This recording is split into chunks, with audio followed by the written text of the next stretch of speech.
One photo, one moment, and yet it can tell a slightly different story each time.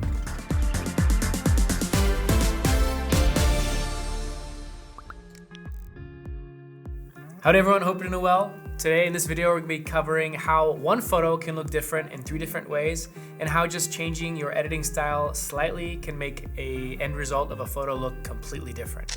This topic matters mainly because a lot of people are looking for the right edit, like one universal workflow that's always going to work. But that's not really how it works.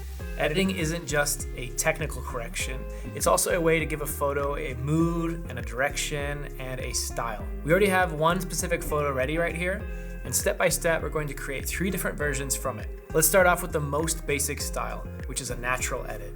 The goal is to get as close as possible to how the scene looked in real life. First, let's straighten the photo with only a small rotation and crop.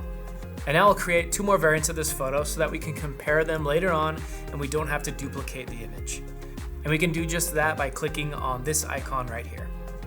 Now let's move on to the first edit. First, let's adjust the exposure so that the photo is neither too dark or overly bright. Then let's put down highlights because that's where blown out areas usually show up. And then we'll slightly lift shadows to bring detail back into the darker parts. For white balance, I'm going to use the eyedropper and click on the whitest spot in the photo, which is this water spot right here. And then I'm going to fine tune it just a little bit.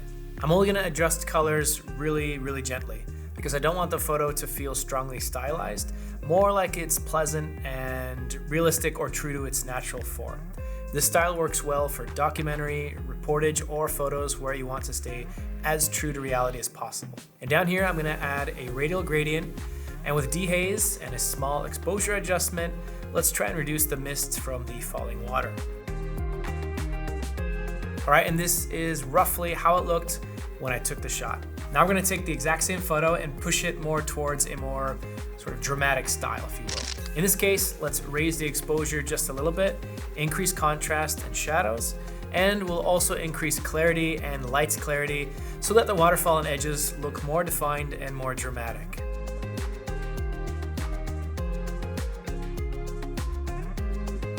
Now let's increase saturation and vibrance so the colors stand out more. And let's bring out this building using the AI object tool.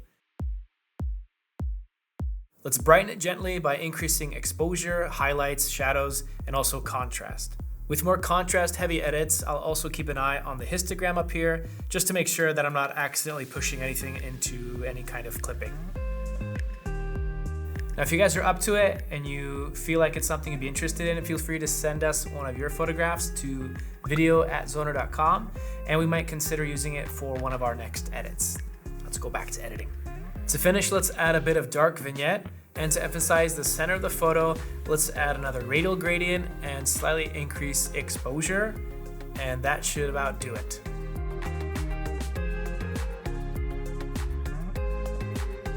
Now let's take a look at variant 3, where we're going to add a bit more warmth to the photo and just play around with different color tones. Again, let's increase the exposure slightly, increase contrast a little, raise the white point, and then pull the black point down a bit. I'm going to pull down highlights and lift shadows to balance the exposure, and let's increase whites and decrease blacks.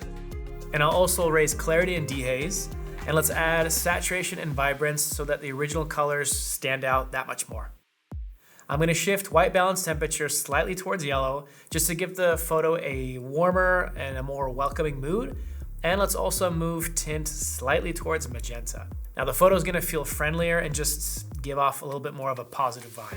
Now before I push the image even further into warmer tones, let's fine tune the exposure locally. Just like in the dramatic version, let's select the building here as well as brighten it a bit so that it doesn't get lost in the shadows. In the top left corner, let's add a linear gradient and slightly lower exposure there. And just like in the first variant, I'll add a radial gradient on this area here and try to remove the mist.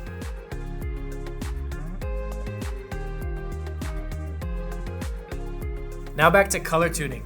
In color shift, let's slightly move the green hue and teal to the right.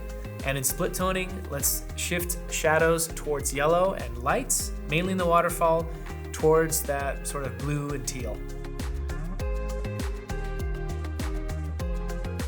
When we look at 3 versions side by side, you can clearly see that we didn't push any of them to the extreme, but they still have a completely different vibe. There is no single way to correctly edit.